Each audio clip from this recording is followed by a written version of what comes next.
నమస్తరా అందరికి. ఆడోళ్ళందరి మెసేజ్ కంపల్సరిగా చూడాలి. ఇది కర్ణాటకలో జరిగిన అతి ఘోరమైన భయంకరమైన సంఘటన. ఇది 10 ఏళ్ల క్రితం అట ఇది సంఘటన. ఆమె కొడుకును బిడ్డను భర్తను వదిలేసి ఆ ఊర్లో ఒక అతనితోటి లేచిపోయిందట మేడం. ఈ పిల్లలు పాపము, ఈ భర్త, ఈ కుటుంబం ముందుకు సాగాలి కదా. ఎన్నో అవమానాలు, ఎన్నో కష్టాలు. నిజం చెప్పాలంటే ఇంటికి దీపం ఇల్లాలు.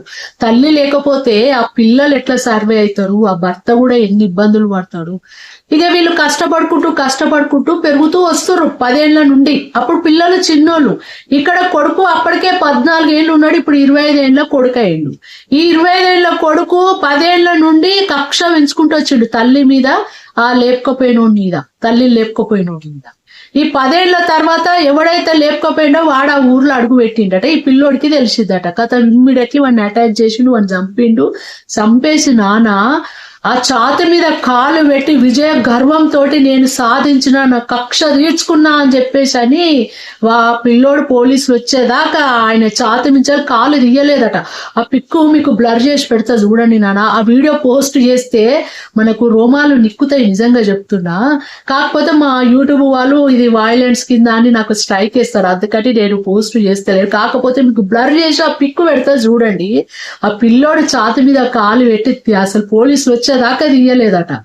నేను సాధించిన చూడు, మమ్మల్ని అన్యాయం చేసి మా అమ్మని లేపకపోతే మేము ఇన్ని కష్టాలు పడ్డాం, ఇన్ని అవమానాలు పడ్డామని చెప్పేసి. కానీ ఒక తల్లి చేసిన తప్పు క్షణిక సుఖము కోసము, అంతే కదా. కానీ కొడుకు జీవితం అన్యాయం అయిపోయిందే దానివల్ల. నిజంగా బాధ అనిపించింది ఈ విషయం. నేను ఇదే చెప్పింది మన శివాజీ ఎపిసోడ్ లో మన బిక్ని మేడంకు నేను చెప్పింది ఇదే. అది చాలా వైరల్ అయింది వీడియో. పిల్లలు చిన్నగా ఉన్నప్పుడు కాదు, పెద్దగైనాక మన అన్ని చూస్తారు ఏంది ఏం కథ అని. ఇందులో 2 రకాల ఆడోళ్ళు ఉంటారు నాన్న. కొందరు ఆడోళ్ళు ఎట్లుంటారు, భర్త చనిపోయో, సింగిల్ పేరెంట్ ఉండో, లేకపోతే ఇతరాతర కారణాల వల్లనో కుటుంబాన్ని పోషించుకోలేక పిల్లల్ని ఒడిలో పెట్టుకొని పిల్లల్ని కాపాడుకుంటూ వాళ్ళు తప్పు పని చేసిర్రంటే దానికి ఒక అర్థం ఉన్నది.